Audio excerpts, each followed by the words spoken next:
Olá, fisioterapeutas, olá, estudantes de fisioterapia, tudo bem com vocês? Sejam muito bem-vindos a mais um episódio do Fisioverso, o podcast do multiverso da fisioterapia. Aqui no nosso programa, vocês já conhecem, recebemos grandes personalidades da nossa profissão, pessoas que marcaram e que marcam a fisioterapia, que têm diversas histórias aí para nos contar e para a gente saber como essas pessoas fizeram as escolhas de vida delas, como elas trilharam os caminhos que as levaram aonde elas estão hoje. Então fiquem aqui conosco, hoje teremos mais um grande episódio, tenho certeza que vocês vão adorar, porque é um grande convidado que nós temos aqui, um presidente, olha que coisa chique. Então eu tenho certeza que vocês vão adorar estar conosco nesse episódio. Quem fala aqui é o João Ruaro, eu sou fisioterapeuta, professor da Unicentro em Guarapuava, no Paraná, e sou filiado à Abrafito, na Associação Brasileira de Fisioterapia Traumato-Ortopédica. Além disso, tem uma página também dedicada a finanças pessoais e investimentos para profissionais da saúde, onde eu falo um pouquinho sobre um tema que é um pouco diferente da fisioterapia, mas que é tão importante quanto para a nossa profissão, para a nossa carreira e para o nosso futuro. Então sejam muito bem-vindos a esse episódio. E aí, Sibeli, tudo bem com você? Oi, João. Olá, pessoal. Sejam bem-vindos a mais um episódio aqui do Fisioverso. E como o João falou, a gente sempre mantendo, né, João, o nosso objetivo, a nossa meta aqui do Fisioverso, que é trazer profissionais que a gente tem certeza absoluta que vão inspirar vocês para, não necessariamente só para quem está começando, mas para trilhar uma carreira, mas até nós, né, que já somos formados há bastante tempo, a enxergar, às vezes, novos caminhos, novas possibilidades, porque a gente acaba entendendo que tudo é possível, mas que nem sempre as coisas são fáceis, mas as coisas acontecem quando a gente se dedica, quando a gente estuda, quando a gente faz acontecer, quando a gente se permite acontecer. E hoje não vai ser diferente. O convidado de hoje é um convidado para lá de especial, como o João falou, eu vou até corrigi-lo. Ele é um presidente eleito, ainda não assumiu, mas quando esse episódio for ao ar, eu acho que ele vai estar quase assumindo, né? Acho que vamos ver, né? Mas tá ali no forninho para assumir e sou suspeita para falar, né? Mas ele vai ser ou é, né? Dependendo de quando a gente estiver ouvindo, o presidente da melhor associação de especialidade do Brasil. Então, não preciso nem falar qual é, né? Quem assiste já vai saber. Enfim, mas logo eu conto para vocês quem é. Aqui quem fala é Sibeli Knaut, eu sou fisioterapeuta, especialista em fisioterapia neurofuncional. Então aí já vai um spoiler, né? De qual associação que eu estava falando. E eu trabalho hoje muito com... né, tenho duas vertentes principais, que é a neuromodulação, que foi onde eu comecei lá atrás, em 2002, né, com os estudos com TMS, no meu mestrado, doutorado, e também um estudo hoje, uma área que eu tenho me aprofundado bastante, que é a dor neuropática. Mas deixando de falar um pouquinho de mim, eu tenho a super honra de chamar ao palco do Fisioverso hoje o Dr. André Santos. Mas antes do André entrar, roda a nossa vinheta.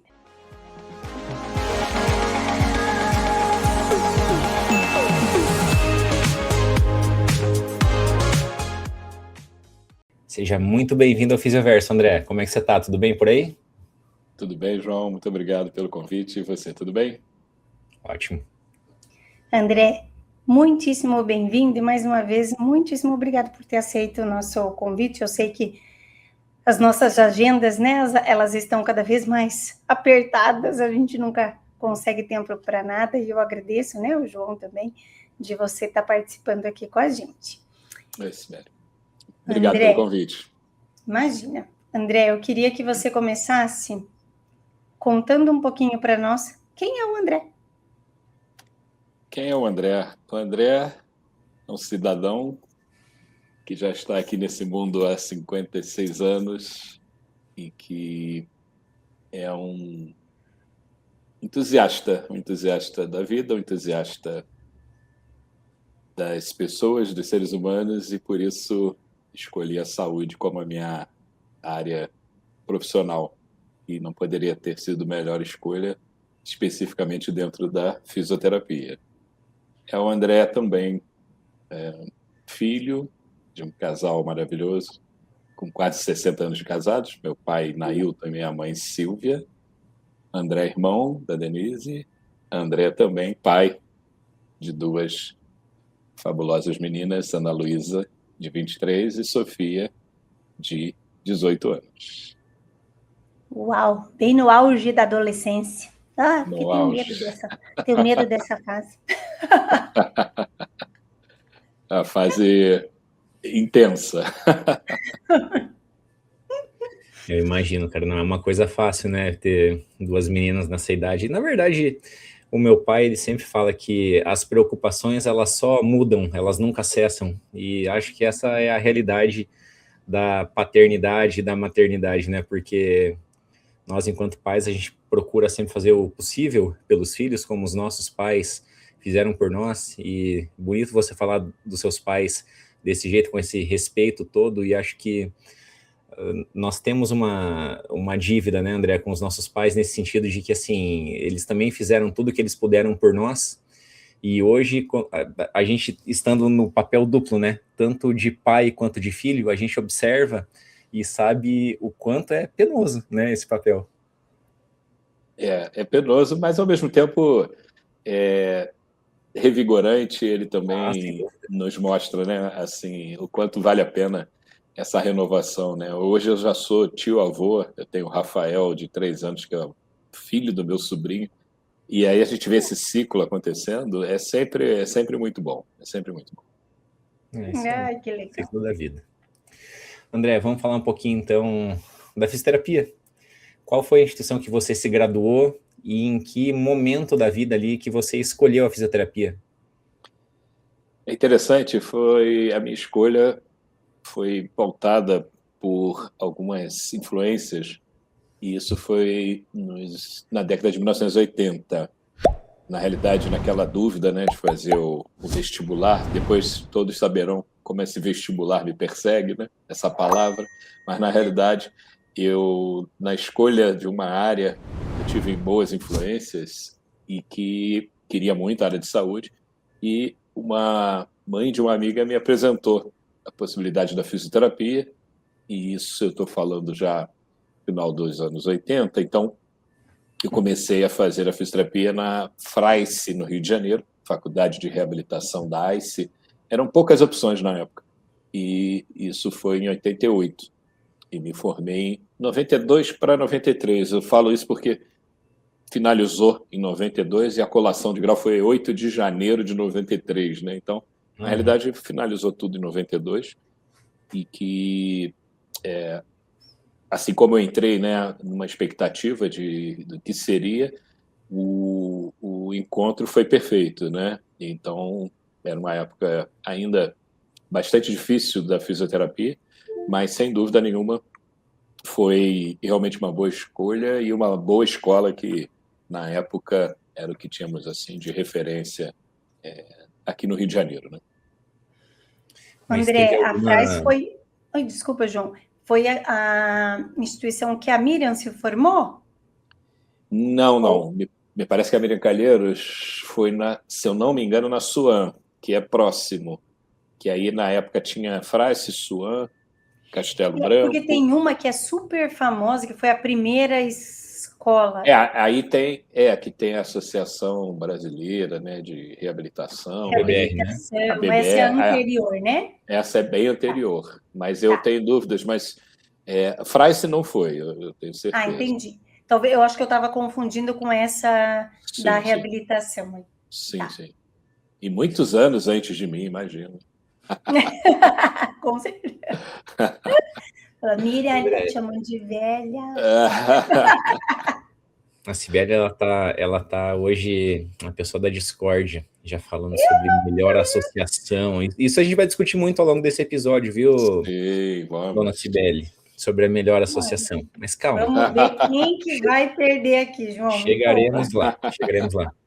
André, e essa influência da área da saúde, que você queria ser um profissional da saúde, por que você optou especificamente pela fisioterapia, sendo que, né, tínhamos ali diversas opções? No segundo grau, né, hoje o ensino médio, eu tinha que fazer escolhas lá de áreas, né? E aí ali eu já percebi, além de gostar sempre de biologia, etc., na época não sobrou vaga para a área de saúde e a gente fazia exames laboratoriais, enfim, no colégio. Uhum. E aí eu tive que cursar um ano na área de tecnologia. E na época foi apresentado a computador, imagina, não tinha nem internet, mas já com essa proposta de computação.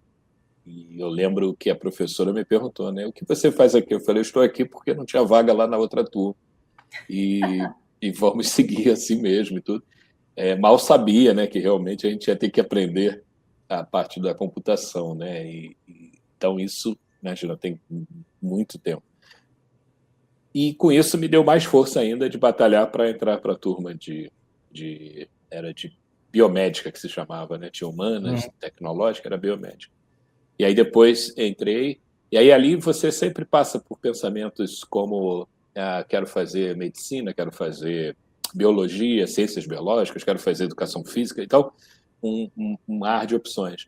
Mas quando veio essa proposta, eu fui ler mais sobre a fisioterapia e aí algo aconteceu de me interessar e buscar aprofundar nessa área. Legal. Isso aí.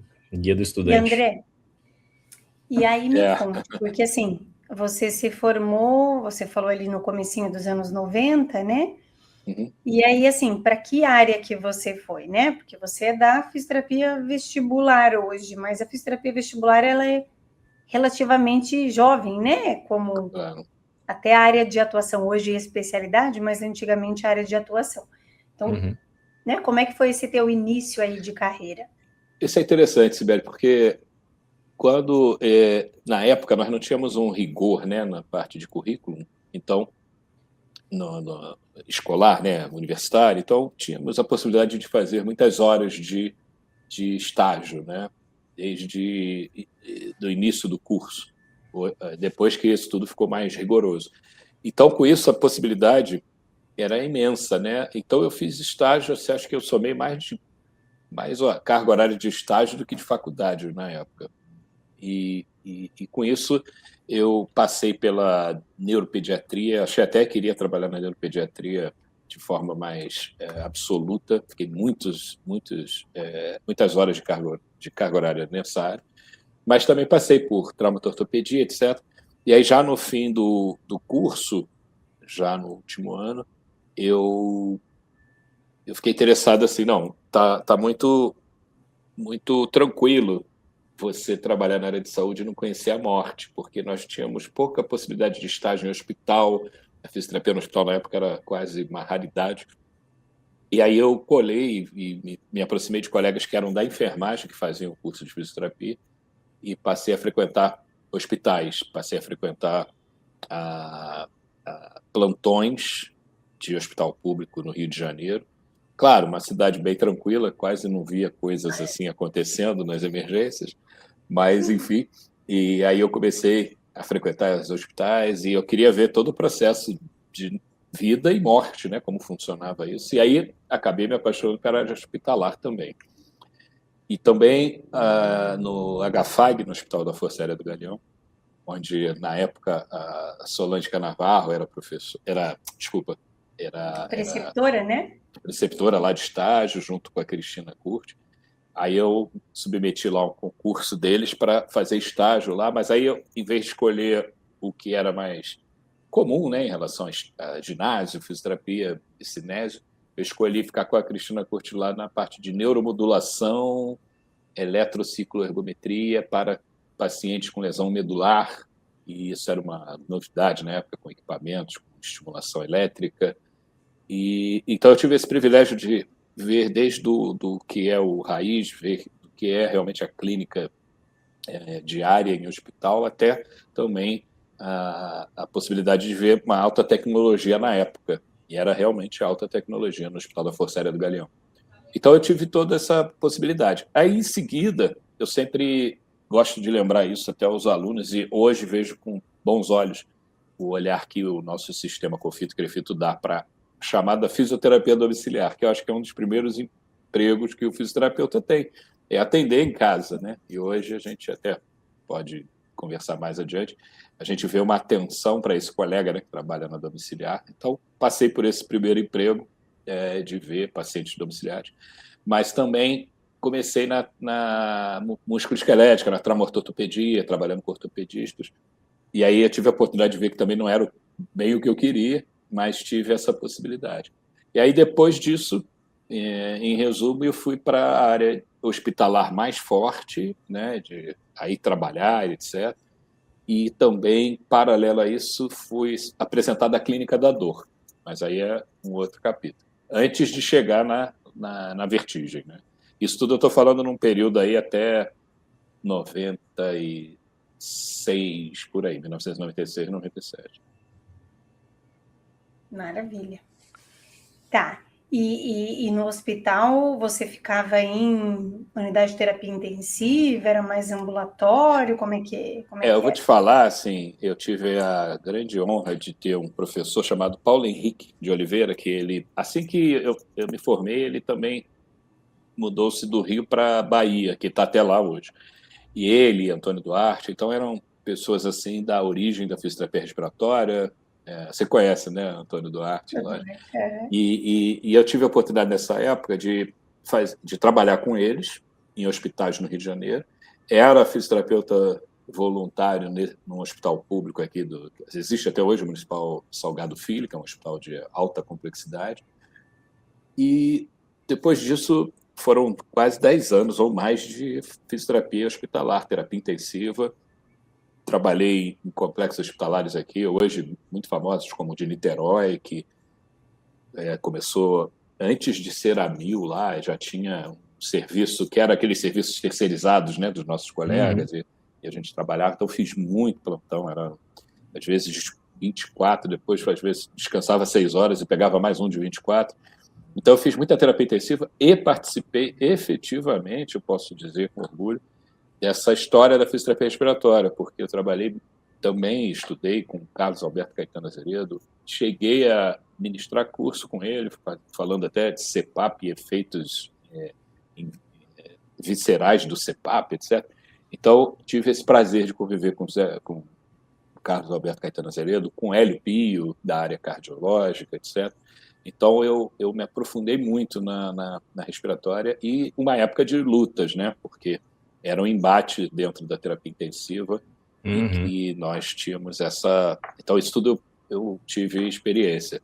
E, na época, não tinha ventilador de transporte. A gente fazia tudo com ambu mesmo e até mesmo a coletar gasometria, éramos nós mesmos e aí coletava, levava no laboratório, trazia, tudo para o processo de desmame.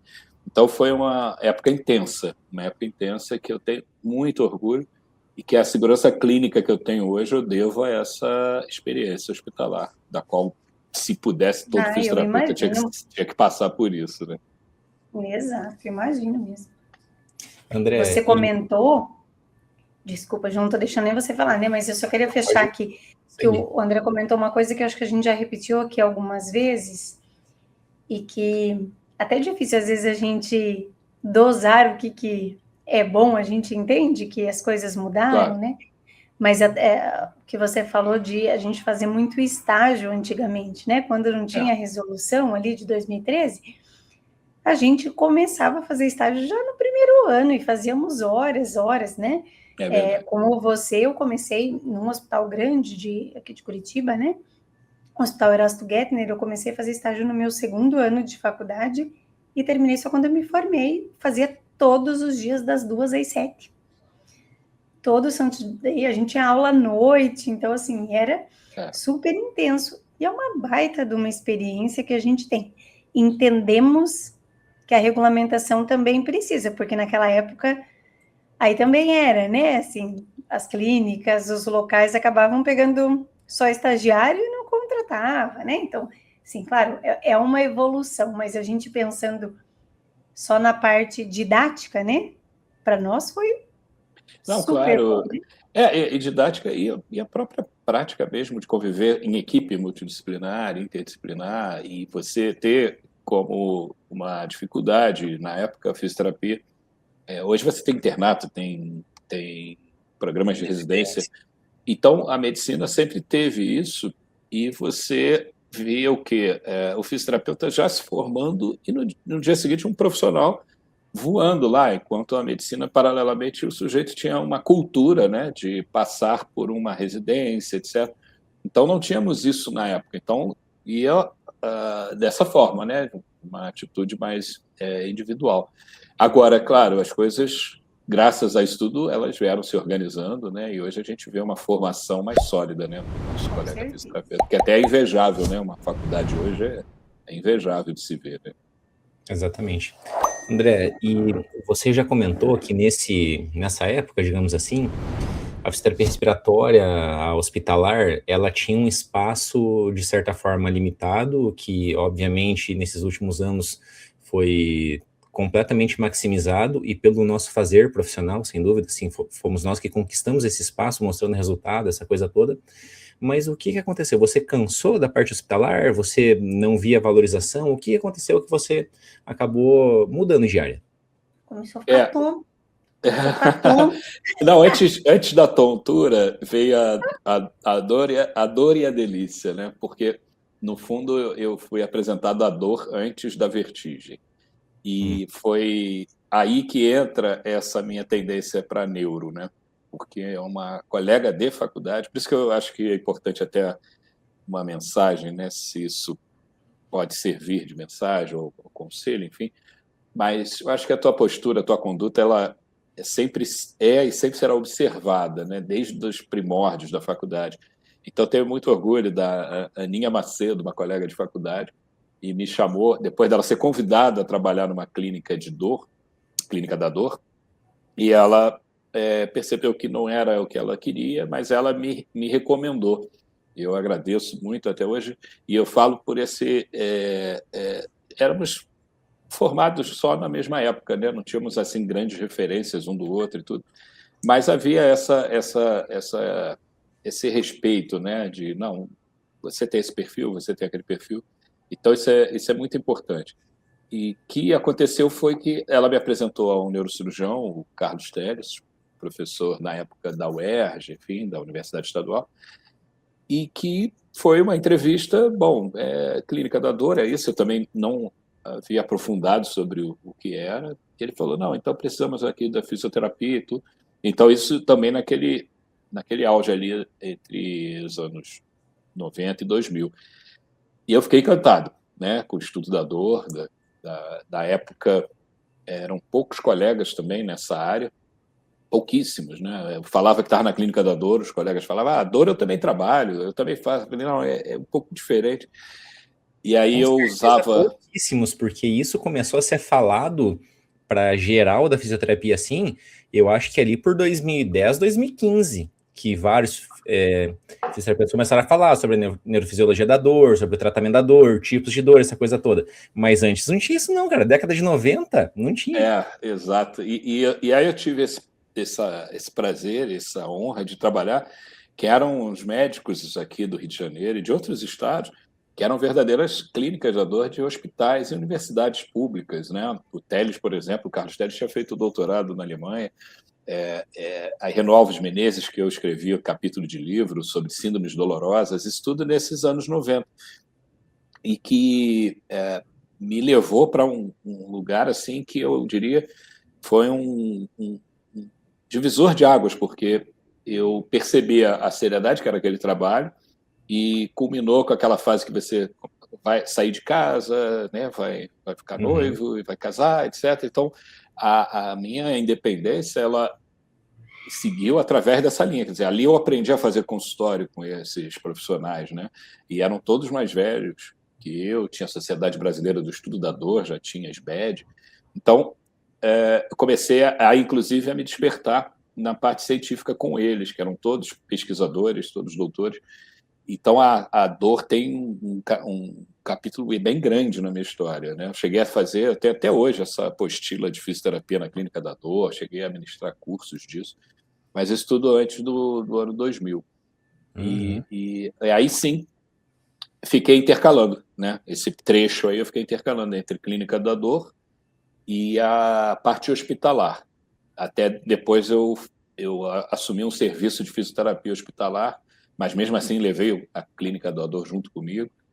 e depois que vem o capítulo da tontura, da vertigem, mas fiz bastante tempo de dor. Inclusive tinha internação também, pacientes com dor crônica, pós-operatório coluna, síndrome pós-laminectomia. Então, esse paciente, na época, ele era internado para poder ser submetido a uma analgesia com marcaína, morfina, peridural, e eu ia para fazer a fisioterapia enquanto ele estava com analgesia. Então, a fisioterapia intra-hospitalar num esquema de clínica da dor mesmo, assim, quer dizer, eram os pacientes que não tinham mais muitos caminhos, né, para tratamento, aí tinha essa abordagem. Então, muito orgulho, passei bastante tempo na clínica da dor. Assim. Interessante. E aí, você falou que foi aí que começou a tua história na neuro, né? Por você começar a estudar um pouco dessa neurociência da dor, como é que foi? Exatamente, porque eu queria entender, né, assim, bom, o papel da fisioterapia, aí convite, como foi desse capítulo do livro, e assistindo esses profissionais, congressos, e vamos publicar e tudo, e aí eu senti a necessidade, assim, não, o embasamento, né, dessas abordagens, né, claro, eu na época usei muita eletroterapia, termoterapia, eu cheguei a usar ondas curtas, todos esses recursos que se usavam na época também. Pode contar. Forno de Beer, pode contar? Pode contar. Usei esses recursos, sim. Parafina, a gente tinha esses recursos. E aí começou também as terapias, né, de parte muscular, como RPG, essas coisas. Uhum. Aí veio essa parte da terapia manual, eu falei, não, também não é muito o que eu quero, não. Aí que eu fui me aprofundando muito nessa neurofisiologia e até tentar defender o que hoje, ainda bem, a eletro reocupou o seu lugar, porque foi, por um tempo, totalmente... Escanteada, né? Foi. Então, eu procurei ao máximo usar aquelas correntes interferenciais, usar terapia combinada. Então, fui aprofundando muito nisso. Ah, não, o RPG está crescendo. Eu chamei uma amiga minha, Adriana Lacombe, vem fazer RPG aqui comigo e tal. Então, as coisas foram se organizando dessa forma, né? Mas a Adriana Lacombe hoje é da Ósteo, né? ela é da osteopatia, De uma amiga criança. maravilhosa, e na criança, né? Ela aprofundou na criança. Ela morava aqui no Rio, mas ela tinha se formado na USP, exatamente, Adriana Lacombe. E aí ela foi do RPG, passou por ginástica holística e depois foi aprofundar na osteopatia e hoje é uma das grandes profissionais na pediatria, né? É esse mesmo, Adriana Lacombe. Trabalhamos juntos como sócios muito tempo em dor. Ah, que legal. Foi. E aí foi uma experiência... Então, com isso, e junto desse grupo, né, porque tinha acupunturista, na época, médico, tinha a enxaqueca, que até hoje faz parte da minha vida, tinha o neurocefaliatras, e tinha neuropediatra na dor. Então, era muito rico. Eu tive essa oportunidade, sabe, assim, de viver nessa época algo que era bastante diferente, né? Do que era, como eu falei, que eu comecei numa clínica lá de ortopedia, pouco estímulo, aquela coisa, e de repente me vi num mundo desse, e aí vamos estudar, né? Então, as teorias, né, da Comporta na época, aquelas teorias todas, muito interessante, né? O estudo da dor é tão apaixonante quanto... Dor, eu diria, a fisiologia cardiopulmonar e tontura são minhas paixões até hoje, todas elas. Que interessante. Esse capítulo é muito importante da nossa história, né, André? Porque, claro, a dor acaba sendo um sintoma transversal a diversas áreas e especialidades da nossa atuação, até que alguém pensa assim, vamos tentar criar uma área específica para isso, né? Porque, pô, dor aguda, dor crônica, tipos de dor, aquela coisa toda. E que interessante saber que já tinha fisioterapeutas atuando nisso desde a década de 90. Talvez você tenha sido um dos pioneiros, viu? Assim, sinceramente, não sei se não foi. Hoje, assim, eu vejo os colegas que eu tenho muito, muito prazer em conviver, né, trabalhando, e eu fico lembrando dessa época. Por exemplo, na dor, o Arthur Padão. O Arthur Padão, né, que é do Rio. E ele sabe dessa minha história. Ele, nossa, André, tu trabalhou com aqueles dinossauros lá atrás, imagina. Na parte respiratória, por exemplo, o Leandro Azeredo, ele foi meu estagiário lá na parte hospitalar, lá não sei quantos anos atrás. Então, você vê essa turma toda assim, num lugar merecido, é muito bom, né? Mas, realmente, eu lembro que eram muito poucos, realmente. Eu não lembro, assim, não posso dizer pioneiro, mas fui um dos primeiros, sim, a trabalhar com equipe de não clínica da dor. Foi um dos, com certeza, né? Foi um dos. E você falando esses nomes aí, me ocorrem mais nomes aqui que são do Rio mesmo. Depois não. Além do Arthur Padão, Felipe Reis aí do Rio também, trabalha muito com essa área. Então, é verdade. O Rio foi um celeiro aí da nossa atuação. Tinham escolas aqui muito boas, da UERJ, da UFRJ, eram pelo menos umas 3 escolas importantes de clínica da dor, era bem intenso, assim. Tinham palestras semanais na SBED, então ocupar aquele espaço ali era algo de bastante orgulho mesmo, porque era só com médico e às vezes algumas enfermeiras específicas, assim. Você chegou a ser membro de fato da SBED? Fui membro da SBED nessa época. Olha, mas eu acho... procure bem um registro aí, cara, talvez você tenha sido o primeiro fisioterapeuta da SBED, viu? Tem que dar uma buscada mesmo. Mas acho que num contexto geral, né, André, acho que a gente tem que sempre enfatizar isso, né? Porque uma coisa que eu e o João, a gente sempre fala que, assim, talvez uma das coisas que nos motiva a sempre fazer, né, continuar aqui o Fisioverso, é porque isso vai ficar registrado e a gente vai assistir daqui a alguns anos e a gente vai relembrar muitas histórias. E eu acho que é incontestável a importância do Rio de Janeiro para a fisioterapia, né? Porque, assim, cara, se a gente começar a pensar, a gente já entrevistou algumas pessoas, né, João? Mas, assim, é muito recorrente as pessoas falarem de colegas do Rio de Janeiro que foram importantes para alguma área, né? Então, não é só para respiratório, às vezes a gente pensa, né, em uma pessoa específica, né, no Azeredo, enfim, tantos outros, mas, assim, para muitas áreas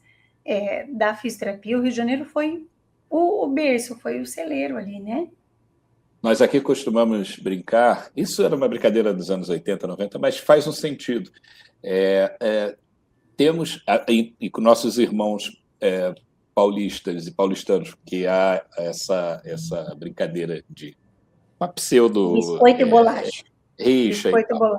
São mais próximos, né? Argentino com chileno é a mesma coisa, e assim vai. Mas, na realidade, o que se falava era justamente assim, você vê, assim, você tem talentos no Rio de Janeiro, mas o Rio de Janeiro, ele às vezes se perde pelas próprias distrações e não é corporativista como o paulista é, né? Então, isso foi sempre um motivo de debate, que se o carioca tivesse menos distrações aqui da sua natureza, ele talvez focado, ele tem caldo para dar, ele tem caldo para dar, sim, com certeza. Tem muitas áreas na própria fisioterapia, você vai falando aqui, eu vou lembrando dos nomes, e eu tive o prazer de conviver com vários deles, como Zé Roberto Prado Júnior, na área de traumatortopedia, com 4, 5 Olimpíadas nas costas. Aí, daqui a pouco, vem o outro que fica no lugar que que trabalha hoje no mesmo consultório, que é no mesmo prédio que eu, no Ipanema, que é o Henrique Jatobá. Aí a gente brinca até ali no nosso quarteirão ali, tá uma porção de talentos assim da história. Você tem ali no mesmo quarteirão o Palmiro Torrieri, você tem o Dan Pidevasser, você tem o Jackson Nese, você tem o que eu falei. Então é incrível. Várias gerações, né? Pode-se dizer, dos anos 70, 60, 70 para hoje, né? Vamos colocar aí o Padão, falando da dor, vamos colocar o Felipe Reis. Você tem realmente é importante essa tua observação, sim. Tem muita gente que fez parte, né, da história. Isso aí. Fez e faz, né? Sejam dados. Fez e faz, isso é importante. São pessoas importantes para a nossa profissão e têm todo o crédito por terem batalhado tanto e conquistado tanto para a nossa profissão. Mas, André, seguindo na sua carreira ali, Em que momento você despertou, então, para essa área que a Sibeli já falou, que quando você graduou ainda um pouquinho antes que a gente, ninguém falava em fisioterapia vestibular como área de atuação ou como área de especialidade, né? Que momento que você despertou interesse por essa área? Foi a leitura de um artigo científico em 1997. Eu já tinha lido alguma coisa, muito rápida, assim, em livro, mas o artigo que me chamou a atenção, aí a importância de título de artigo, né? Foi um artigo da fisioterapeuta americana Susan Herdman, e o título era Recentes Avanços em Reabilitação Vestibular. Então, isso me incomodou, você imaginar, depois de 5, 6 anos formado, ler um título desse, né, de uma coisa que praticamente nunca tinha ouvido falar, e muito menos na faculdade. Então, a leitura desse artigo também foi um outro marco divisor, e na época tinha que escolher também, eu estava no mestrado, e tinha que escolher algo também para o doutorado, que eu fui convidado a fazer fora, que eu fiz na Argentina. E quando falei com o meu orientador, Marco Antônio Guimarães, que hoje é escritor, vive em Paris, foi também um dos pioneiros no estudo da dor, ele falou: André, acho que vale muito a pena e você abraçar algo que ninguém está fazendo. A princípio, não me parece que tem alguém fazendo. Aí pronto, mais um desafio, mais estudo, e aí foi assim que foi a minha primeira apresentação a essa área que é a fisioterapia vestibular. Então, você foi fazer o doutorado na Argentina. Então, logo depois, já engatou do mestrado para o doutorado? Aí, exato, eu engatei porque tínhamos um grupo grande, né?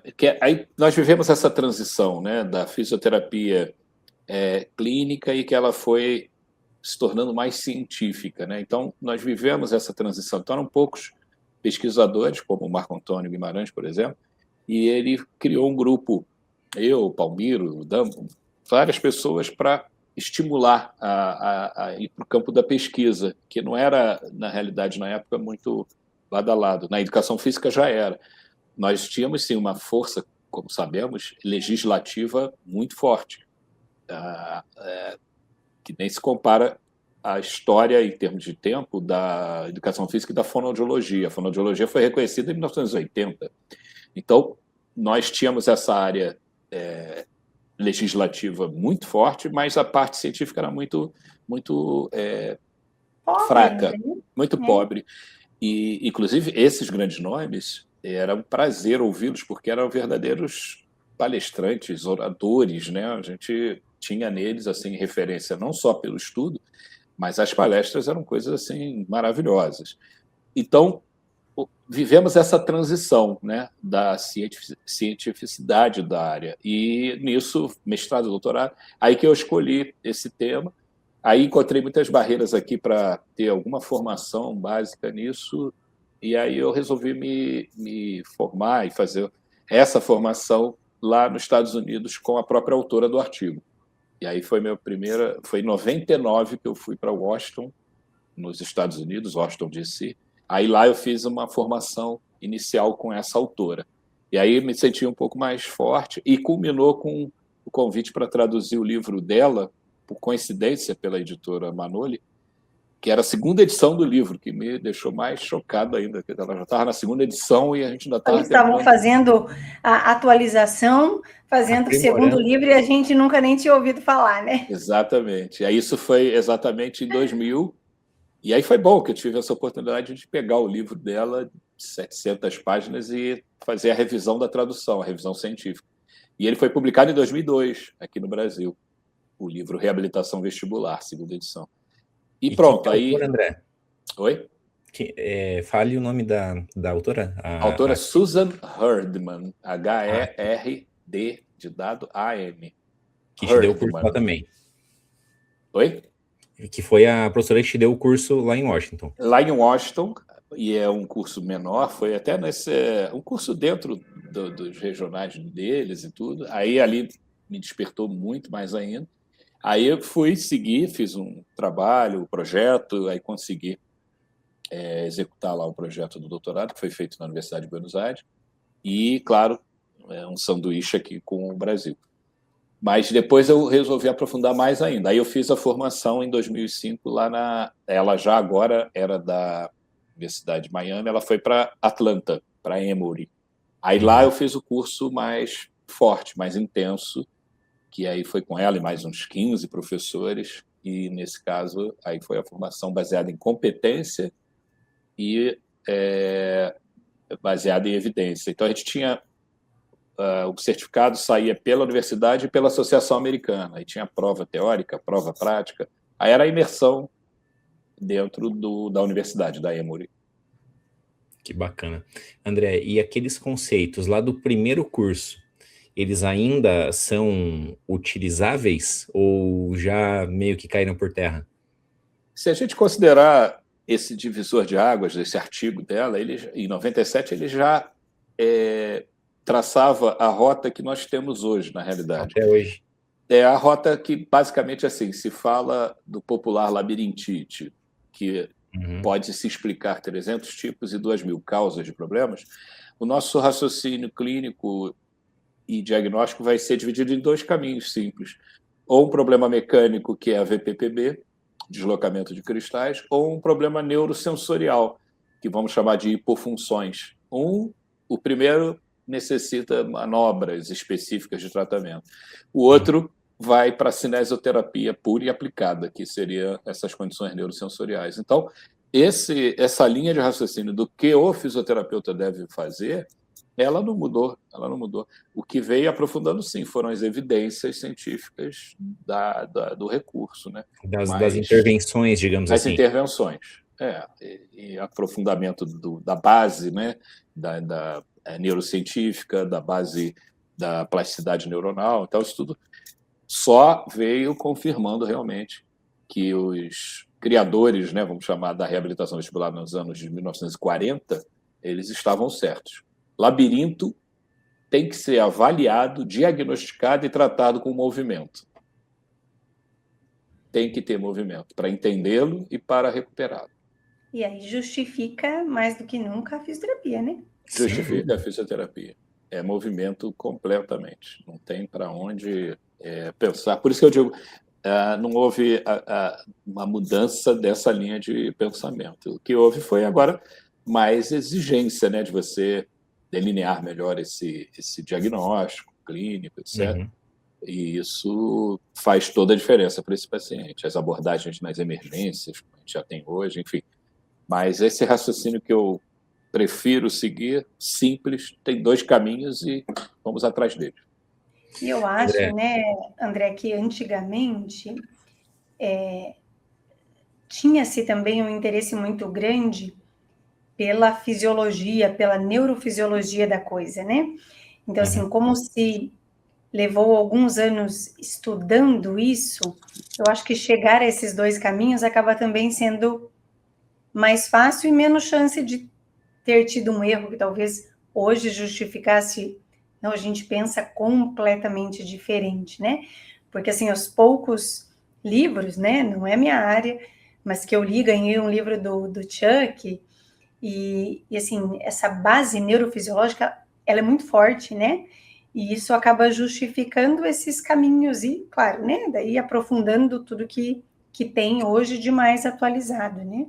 Essa linha de pensamento, ela procede por mais um fator também, que é o seguinte: a nossa linha de abordagem do fisioterapeuta brasileiro é muito parecida com a do americano, né, do primeiro contato. E isso aumenta a tua responsabilidade de aprofundar o conhecimento, não só ser executor de técnicas ou métodos, etc. Então, a proposta, e eu, nos meus cursos de formação, eu faço questão de manter assim, que tenha esse aprofundamento da neurofisiologia, porque, e gosto sempre de citar nas aulas o nosso querido Claude Bernard, fisiologista do século XIX. Quem não sabe o que procura, não percebe quando encontra. Então, dentro da possibilidade de você ter o privilégio de atuar num país, que é um dos poucos no mundo, que te dá acesso direto, isso quer dizer também aumento da responsabilidade. E daí você tem que elaborar, dentro de um raciocínio fisiológico, você tem que elaborar esse diagnóstico e saber o que vai fazer. Ou você vira um mero manobrista, hoje em dia é manobrista, né? Porque o paciente já liga pedindo manobra para tratamento. Ou você vira esse manobrista, ou você vira realmente um, um, um ser pensante e atuante. E a minha influência na arte sempre será Charlie Chaplin, e ele falava que eu seja um comediante, mas um comediante que pensa. Que eu seja um fisioterapeuta, mas um fisioterapeuta que pensa. Maravilha. E lá no começo dos anos 2000, como não se... Hoje ainda tem muita gente que não conhece essa área de atuação, né, André? Imagino lá no começo dos anos 2000 que você teve resistência para implementar, conversar com colegas, inclusive de outras profissões, e para esses pacientes começarem a chegar. Como que foi essa parte da história aí? Foi muito difícil? Você conseguiu se inserir tranquilamente? Imagino que não. Desemprego, não diria fome, não é isso, mas desemprego, crise familiar, etc. Isso tudo eu passei. E era realmente a sensação de ser um japonês com um AVC bem em área de Broca, etc., caindo numa praça pública alemã, buscando ajuda. É uma sensação muito estranha. Bem boa. Bem boa. Do tipo, como faz agora, né? E a fazia mista. Então, essa é a sensação, tá? Eu passei por isso tudo. Então, tive depois ajuda de colegas de vem trabalhar aqui, aí eu fui trabalhar... Teve uma época que eu trabalhei em 3 estados diferentes. Trabalhei em Rio de Janeiro, isso foi em 2008, 2007, 2009. Quando Sofia nascia em 2007, eu estava trabalhando em Rio de Janeiro, Minas Gerais e São Paulo, porque era aqui tentando cavar essa possibilidade de tratamento, e contratado no interior de Minas Gerais, numa universidade, que um amigo conseguiu na época para criar lá um curso de medicina e um mestrado na Universidade de Caratinga, na UNEC, leste mineiro. E depois comecei a fazer São Paulo, trabalhando com um otorrino que me chamou para trabalhar com ele. E foi uma época muito intensa. Mas eu fico olhando, como eu falei para vocês, né? Peguei a área terapia intensiva respiratória lá nessa época que no hospital precisou até contratar um psicólogo para cuidar dos médicos e dos fisioterapeutas e um ventilador no meio da sala para explicar. Isso aqui é um ventilador mecânico, você pode ter acesso. A gente teve uma psicóloga contratada na época. Depois, a clínica da dor, que, né, o que está fazendo aqui no hospital? O paciente está com a morfina na coluna, mas eu vou fazer a fisioterapia. E depois veio com essa parte da vestibular. E aí tem um episódio que eu fui fazer um curso, para não esticar muito aqui, eu fui fazer um dos cursos procurando alguns professores aqui de São Paulo, e numa instituição bem famosa lá, ela pública, eu fui fazer um curso, né? E na fila da entrada do curso, uma professora do serviço lá, até hoje ela está lá, ficava perguntando para quem, porque na época era muito otorrino e fonoaudióloga na área. E ela perguntava, você é o André? Você é o André? Ela perguntava para cada um até que eu chegasse. Aí eu cheguei, sou o André, inclusive vacinado, e está tudo bem comigo, o que houve? Não, é porque estamos curiosos, você é fisioterapeuta e tal. Eu falei, eu também estou muito curioso saber o que você está fazendo aqui. O que vocês também estão fazendo aqui. Eu vim para tirar essa dúvida também. Aí eu entrei e tudo. E aí eu estou lá assistindo a aula, daqui a pouco uns dedinhos nas minhas costas. Eram fisioterapeutas, estudantes disfarçados de estudantes de medicina para poder assistir o curso, né?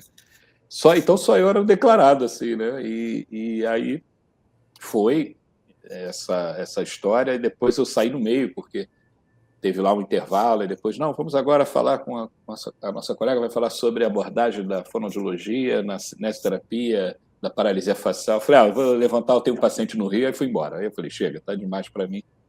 E aí abandonei o curso, fui embora. Então tinham essas coisas, né? E é isso que me motivou também a sair do país. E aí depois eu fui com os colegas lá fora entender que a gente estava bem atrasado aqui, inclusive a própria medicina, a própria estava muito atrasada. Eu diria que a gente estava uns 40 anos atrasados nessa área, com o que se vendia na época, principalmente vindo de São Paulo. E aí você usou essa mesma temática, André, para fazer a sua tese de doutorado? Foi relacionado a isso? Foi relacionado a isso. Você trabalhou com o quê? Foi a qualidade de vida de pacientes com vertigem posicional, pós-manobra, e aí tinha também um segmento desses pacientes, uma ferramenta que ele preenchia em casa todos os dias, nessa tontura residual, e foi bem interessante, foram uns achados bem interessantes. Foi simples, não foi nada assim fora, né, num contexto complexo, mas era em serviço público, tanto em Buenos Aires como aqui no Rio de Janeiro, foi bem interessante. E aí, André, então passou bastante perrengue, como é que a coisa... E eu falo assim, isso é importante porque as pessoas acham, né, quando olham o André, agora presidente da Brafim, acha que só diamantes por onde passa, né? Só do amor. Cara, o cara é um desbravador de áreas da fisioterapia.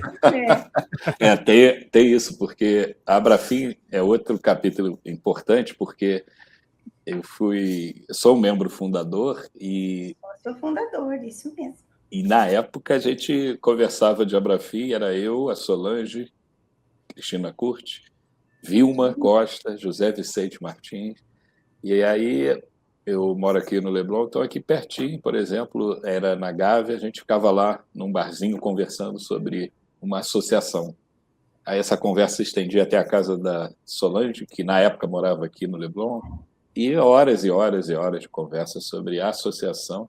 E isso culminou em 2009, no Congresso Brasileiro de Fisioterapia, no Rio de Janeiro, e que pensamos nessa possibilidade, tudo, aí teve a Assembleia, e dessa Assembleia havia um conflito grande com outra associação que não queria que fosse adiante, enfim. E aí foi intenso, mas a Assembleia saiu. Até hoje eu não vi a votação, porque eu tive que ficar lá fora segurando a porta, porque tinham uns invasores que queriam acabar com a Assembleia. E aí eu não sei o nome lá, daquela que põe a madeirinha na porta, eu era aquela madeirinha que não deixava ele entrar, até ter a votação. Então, eu nunca assisti essa votação, mas ela saiu, né? Presencialmente, o vídeo existe. O vídeo existe. Então, eu só vi o vídeo, mas eu estava lá, do outro lado da porta, né? E aí, essa história é interessante. Aí a associação Nossa Abrafim surgiu e veio sendo apenas melhorada cada vez mais com nossas ex-presidentes, como temos aqui. O André é o primeiro presidente homem. Sou o primeiro presidente homem. Olha! Veja, é verdade, não tinha pensado nisso. Eu, como falei lá no Cobrafim, agora, recente, comentaram sobre isso, eu falei, bom, levou o quê? 15, 16 anos para nós, homens, aprendermos como ousar entrar nessa presidência. Vamos lá, vamos ver o que vai dar, né? Porque elas mandaram muito bem, todas elas foram excelentes. Mas, André, vamos só voltar um pouquinho, mas assim, voltando lá da vestibular, né, que você falou que foi né, super difícil. Quando que começou a você enxergar uma luzinha ali no final do túnel? Isso é interessante, porque aqui no Rio de Janeiro a gente tem uma característica hospitalar em que, não que não seja em outros lugares, mas aqui é muito forte, especialmente na Zona Sul, o nome desse médico, por exemplo, que vai atender uma família e tal, em vez de se pensar logo no hospital, né? Eu comparo, por exemplo, São Paulo, Albert Einstein, Sírio-Libanês, e hospitais excelentes. Aqui não tem isso, não. Tem os hospitais fantásticos, mas o nome do médico é o que o paciente vai atrás mesmo, assim, não importa onde que ele esteja. Então, tem essa particularidade. E aí eu lembro que nessa época, 2008 e tudo, um grande clínico, que até hoje a gente é amigo, Sérgio Abramoff. Então, tem muito disso aqui, do clínico ou geriatra, ele comandar mesmo como maestro aí a saúde desses pacientes, e os pacientes seguem a risco. Se for operar aqui ou fora do país, eles contratam o clínico para ir no avião juntos, é nesse nível assim. E aí esse clínico me chamou, eu lembro, na Casa de Saúde, na época, São Vicente da Gávea, Casa de Saúde São Vicente da Gávea, aqui na Gávea, e que ele tinha lá um serviço clínica médica com residentes, mesmo sendo um hospital particular, e era bem interessante. E aí ele me chamou um dia para ver uma paciente lá. Ele não me conhecia, alguém falou, não sei. E aí eu fui. Só que antes de ver a paciente, ele me levou para a sala dele com todos os residentes e falou: primeiro mostra para a gente o que você pretende fazer, como é que funciona isso e tal. Aí eu demonstrei com todos eles e tal, levei lá na emergência e fiz o que tinha que fazer. Acho que era, eu não lembro bem, mas acho que era uma vertigem posicional, tudo. Então já via na emergência. E aí ele, muito sério, assim, sempre valorizando a equipe, ele me chamava sempre para ver os pacientes, tudo.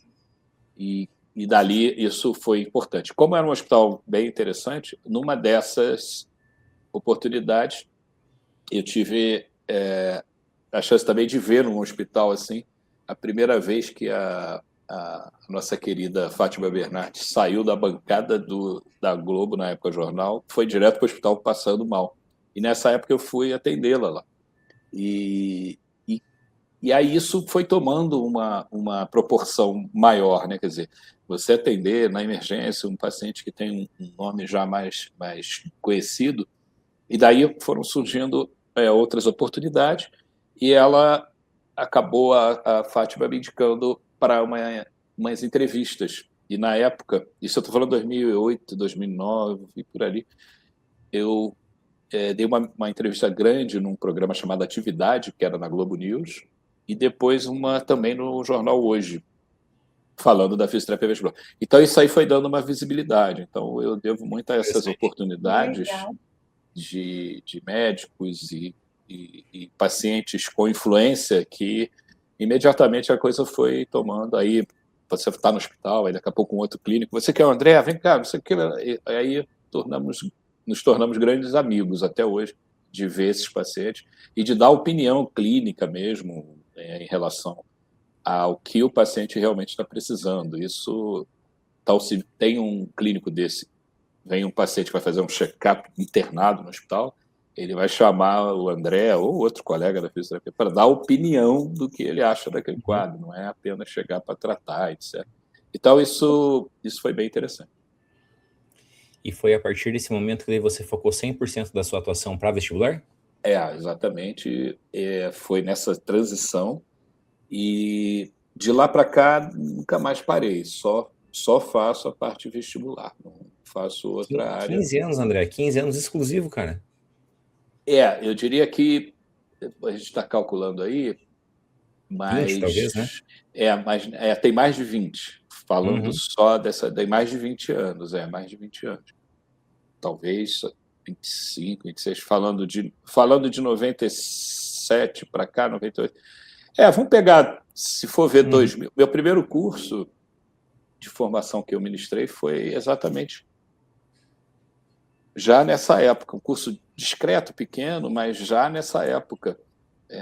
Eu sempre busquei assim misturar o dar aula junto com a tua própria experiência de atendimento e tal. Então, remonta a isso, vamos dizer, uns 20 anos ou mais. Exclusivo, né? Pois então. Muito bem. Capítulo interessante.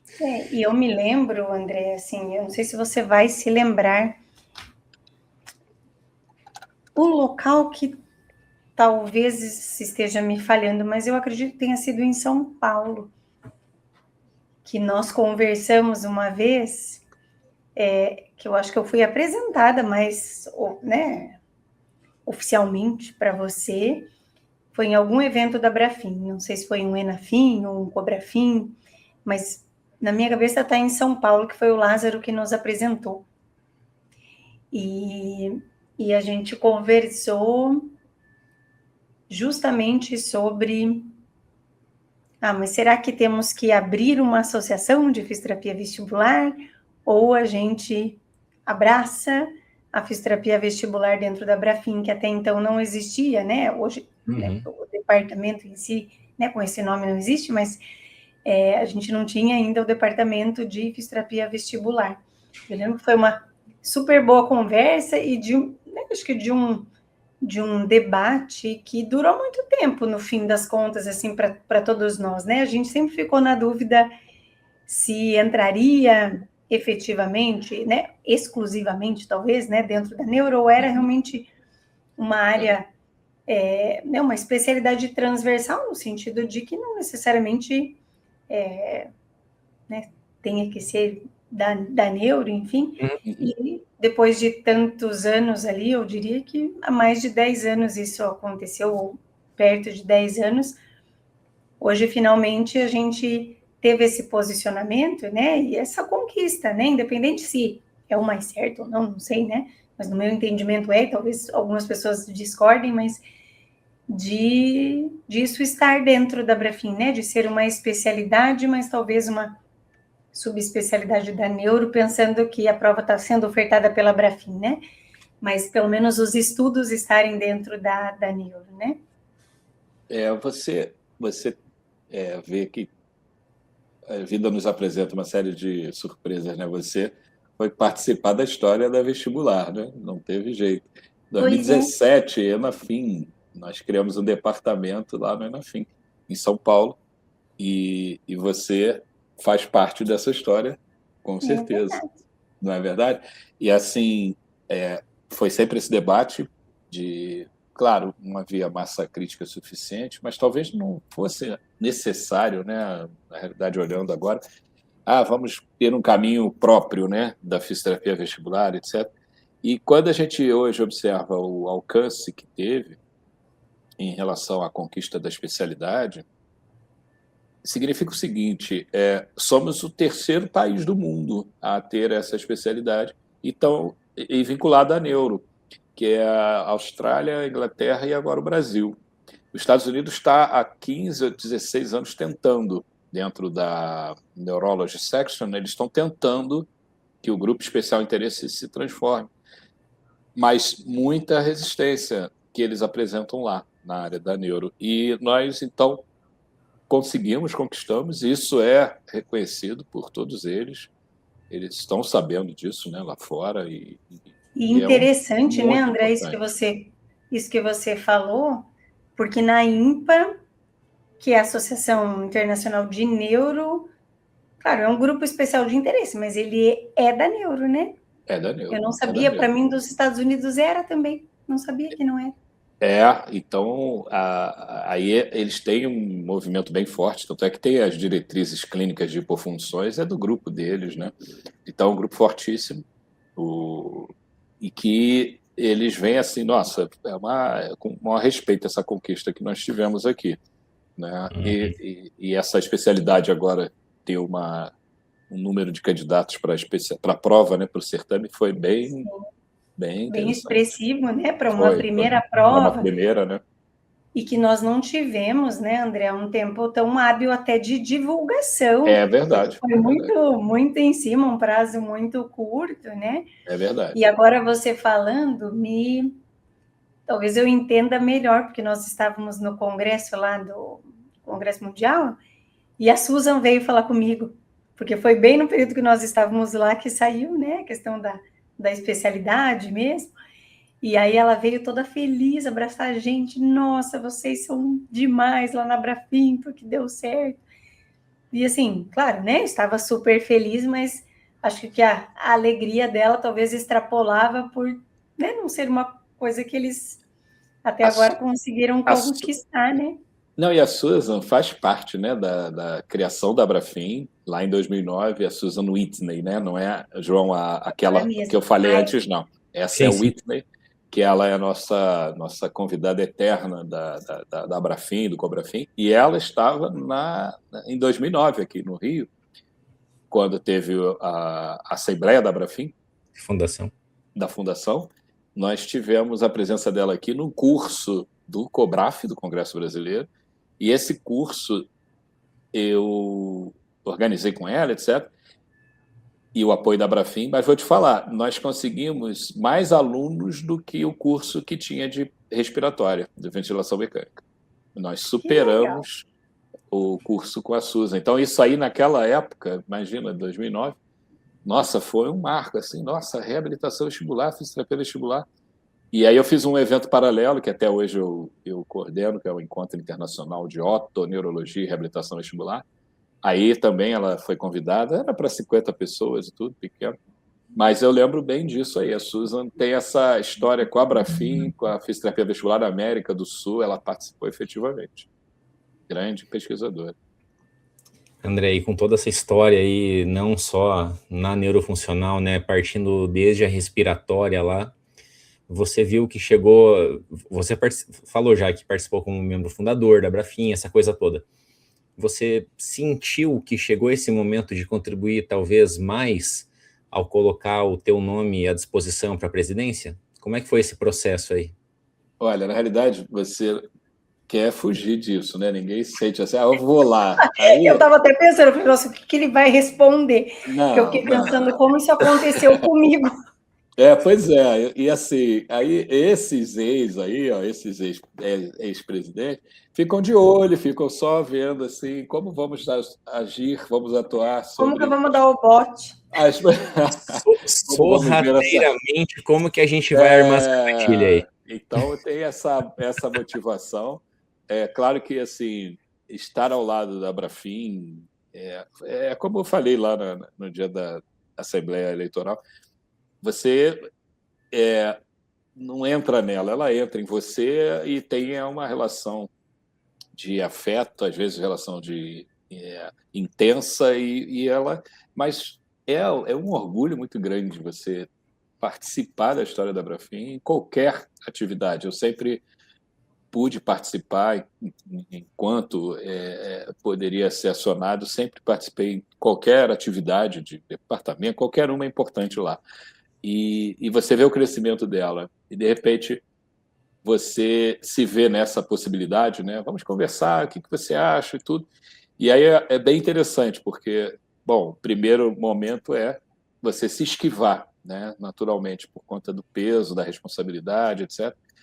Mas depois você para pensar e aí você começa a refletir assim, o porquê não, né? O porquê não também que você iria recuar de uma possibilidade dessa e tudo.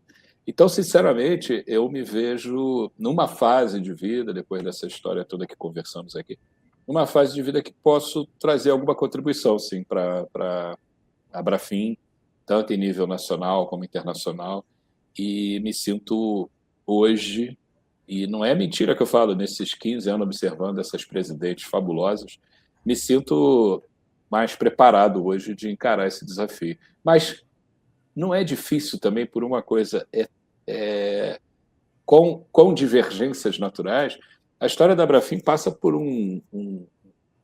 uma atividade intensa dos atuais e das ex-diretorias o tempo todo, assim, é uma vigilância muito gostosa, que você sabe que pode contar com qualquer instância, com colegas que foram do passado, que estão... Não é atemporal. Eu diria que a Abrafin, ela é gostosamente atemporal. O prazer de estar ali nela faz com que dificilmente um presidente se sinta realmente isolado. Uhum. Ah, não, com certeza. E eu acho, né, André, que assim, você... Não que não possa ser também, né? Vamos pensar no próximo ser alguém talvez que não tenha tanta história, mas assim, você tem uma história da Abrafin desde que a Abrafin foi fundada. E eu acho que o conhecer a associação, talvez ela deixe mais leve, né? Porque você conhece, claro, talvez não conheça um detalhe ou outro mais a fundo, mas acho que nenhum de nós tiramos, talvez a Solange, né? Tem uma memória de elefante. Mas participar dessa história, tudo deixa mais simples. E eu acho que você falou uma coisa muito, muito certa, assim.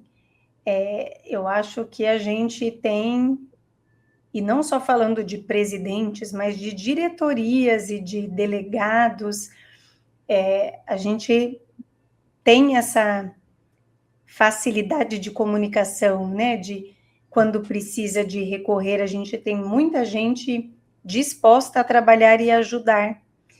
E isso, de novo, né?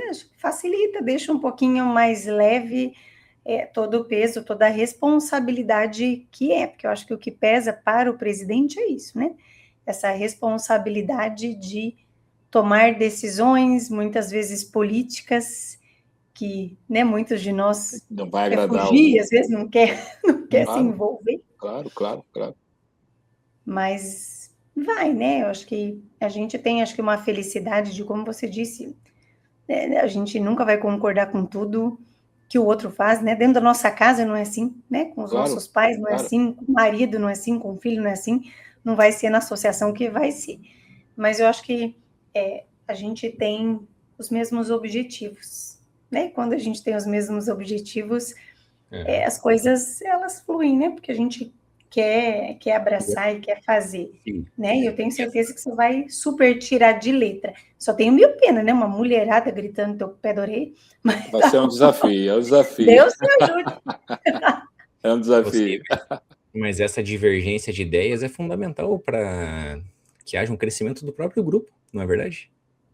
E eu tenho uma coisa, João, que eu lembro lá, a professora, lá atrás, a gente tinha na faculdade, né, disciplinas assim de estudos, problemas sociais brasileiros, a gente tinha muita coisa, tinha sociologia, a gente tinha. Então a gente veio numa história que era muito politizada, no senso estrito da palavra, e que a gente estudava, eu lembro, papel social. Então, por que o uso do jaleco? Então, por que você se apresenta numa palestra ou com o mínimo aceitável? Não precisa ter uma formalidade obrigatória da gravata ou do paletó, mas apresentável. E aí eu lembro aqui que sempre caía na mesma coisa, você representa uma profissão. Então, você ter o privilégio de representar uma profissão já é algo assim fora do comum. E ainda poder representar uma instituição dentro da sua... assim, é como a Cibele falou agora, e está dentro do nosso planejamento estratégico, é trazer uma característica, que isso vai em conjunto também com a IMPA e tudo, de desenvolver e trazer e seduzir também novas lideranças e pessoas que amem tanto como nós.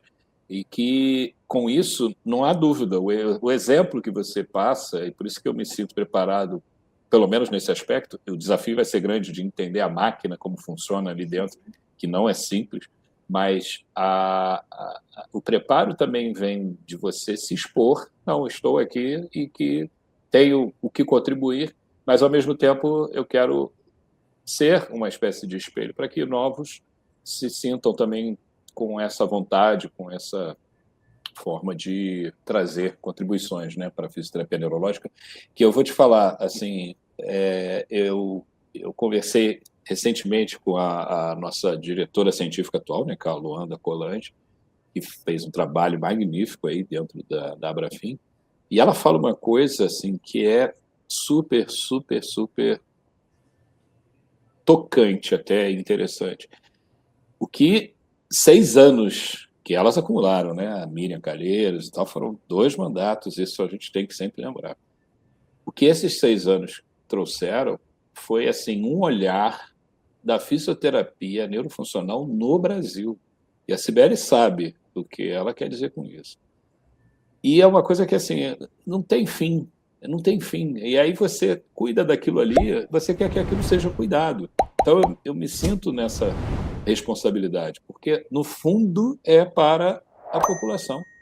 No fundo é levar lá nos rincões do Brasil uma realidade que nossos colegas daqui do Centro-Sul não têm ideia quando saem da faculdade, não têm a menor ideia.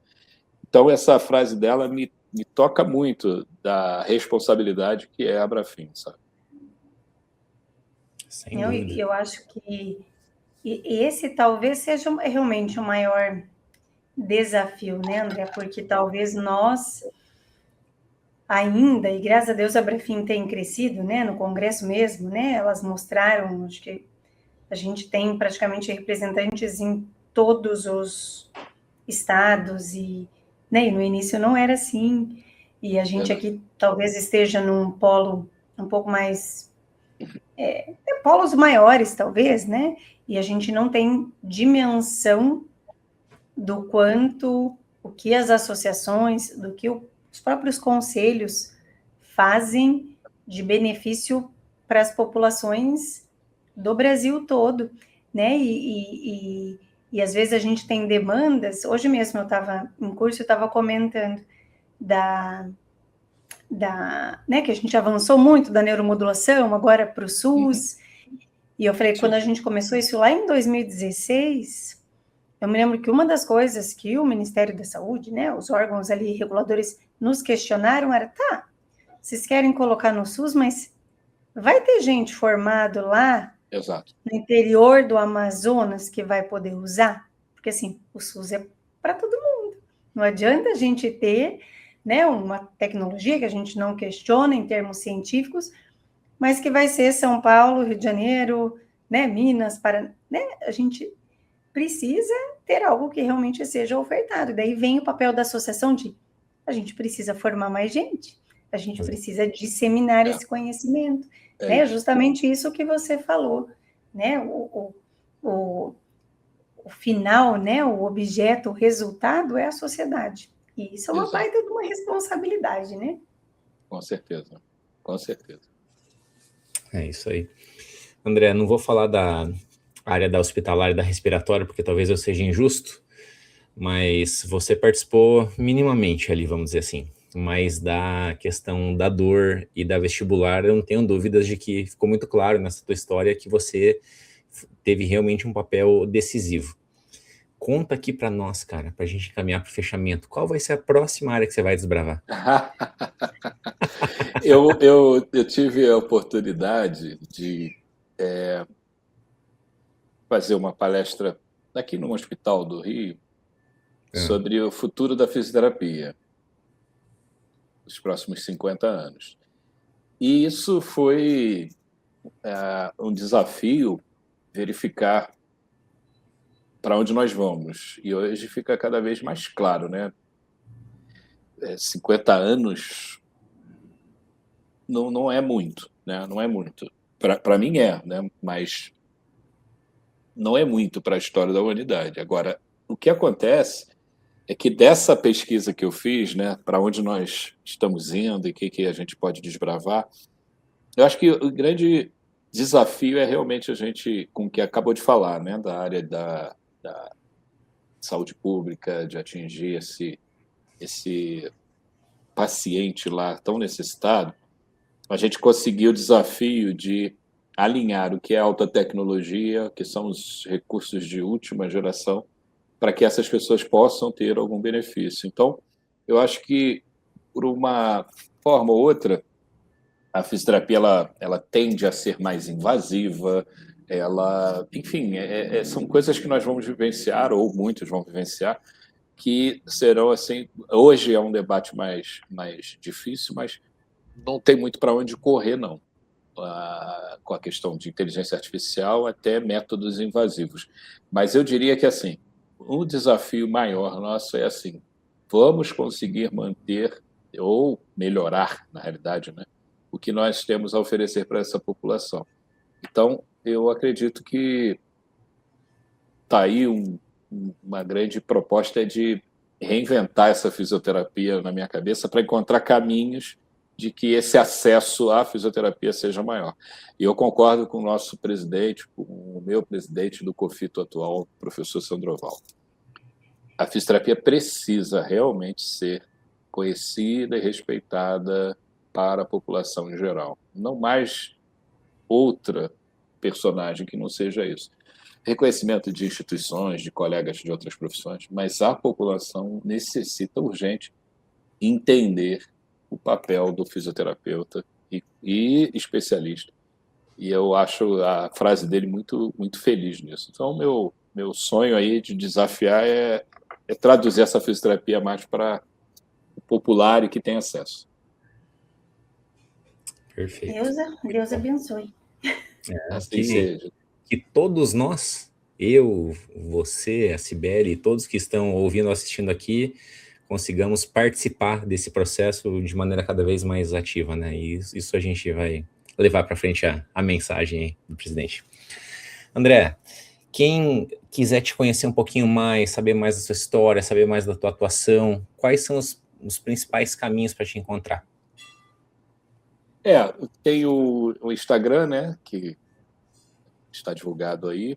A empresa que eu tenho de cursos de formação, que é uma forma também de ajudar nesse processo que eu me referi, é a Ibracap Cursos. Então, é uma empresa em que eu coordeno a parte do ensino, ministro meus cursos lá, e também é um bom caminho de se conectar aí e trazendo até, claro, propostas de professores e cursos interessantes que a gente possa divulgar e propagar, né? Basicamente é isso. Ok, pessoal, para quem está só no áudio, o Instagram é @brandré_rj. Correto, André? É isso aí mesmo. Maravilha. E, claro, pode mandar um monte de mensagem lá no Instagram da Brafim. Isso. Ele quase não tem o que fazer. Aí ele vai ficar lá respondendo. Isso. Dia 23 de janeiro será a posse no Rio de Janeiro, às 18 horas, na sede do CREFITO 2. Aí estamos na transição. Muito bacana. Se quem quiser te encontrar? Também, acho que o Instagram é o caminho mais fácil, né? @CibeleMeloKnaut, Cibele com S. E só me procurar. Como, né, eu sempre falo, né, as pessoas acabam mandando bastante mensagem, dúvida de uma coisa ou outra, às vezes demoro, mas eu respondo. Pode me procurar lá. E você, João? Ok, pessoal, quem quiser me encontrar no Instagram também, caminho mais fácil, @investidordoutor. Lá nessa página eu comento sobre finanças pessoais e investimentos, que são super importantes, conceitos importantes para a gente conhecer e se apropriar desses conhecimentos, que eu sempre digo que depois que você começa a entender o processo ali, esse conhecimento é libertador. Então é importante a gente saber sobre isso também, porque a nossa profissão vai nos dar uma série de possibilidades, inclusive financeiras, e você conhecer sobre investimentos e finanças te possibilita maximizar isso daí. Então, se você tem interesse sobre esse tipo de conteúdo, só me seguir lá. Meus caros, eu quero dizer que foi uma honra estar aqui com 2 presidentes. A Cibele como ex-presidente da Brafim e o André como futuro presidente. Então, nós temos aqui 2 partes da história da fisioterapia neurofuncional, da fisioterapia como um todo, por que não dizer da fisioterapia como um todo, né? A gente acaba focando em área ali, mas sabemos que são 2 grandes profissionais, então foi muito bom estar com vocês 2 aqui. André, obrigado por aceitar nosso convite, trazer a tua história aqui para o Fisioverso, ela ficar registrada, e saiba que a Brafim pode contar sempre conosco do Fisioverso para o que for necessário. Muito obrigado pelo convite, desejo um ótimo final de ano para todos, um excelente, esplêndido 2026 para todos nós, com muita saúde. André, obrigada de novo, foi uma conversa muito boa e foi muito bom conhecer um pouquinho mais, né? Conhecer de fato a tua trajetória, e a gente, né, sempre comenta aqui que quando a gente criou o Fisioverso, né, foi uma ideia do João e depois a gente amadureceu, a gente queria mostrar o multiverso da fisioterapia, né? Tantas áreas, tantas possibilidades, tantas coisas que a nossa profissão pode nos trazer, e o quanto de privilégio a gente tem nisso, né? E acho que a tua história, ela deixou isso muito claro, né? Pela sua trajetória de iniciar e aprender muito e contribuir muito com a respiratória, depois com a neurociência da dor, agora com a fisioterapia vestibular, né, falando que a gente sempre diz que nem sempre são flores, né, que às vezes a gente tem que ralar muito, né, e a vida é assim, né, a gente tem altos e baixos, mas a gente não pode desistir, não pode deixar de estudar. Eu acho que a nossa relação interpessoal também, ela é muito importante, né, você comentou de uma colega indicar, eu acho que isso também vale muito para as pessoas ficarem atentos, né? Eu acho que você fechou aqui com chave de ouro, né, o programa de hoje, mostrando esse multiverso da fisioterapia e o quanto, né, por mais que você tenha passado por uma ou outra área, hoje você também está tendo muito sucesso numa área que você foi, como a gente falou, se não foi o pioneiro também, realmente um dos super pioneiros, né? e a gente está comemorando até essa especialidade nova dentro da fisioterapia. Então, obrigada por fazer parte aqui do nosso programa, de contar um pouquinho, dividir com a gente um pouquinho da tua história, e eu tenho certeza que as pessoas que nos ouviram e que nos ouvirão estão bem inspirados e motivados, né, para alcançar lugares muito mais longes dentro da fisioterapia. Obrigada de novo. Obrigado a você. Vamos lá para a nossa despedida? Então, vamos lá. 3, 2, 1. Um abraço, pessoal, e até o próximo episódio. Tchau, gente.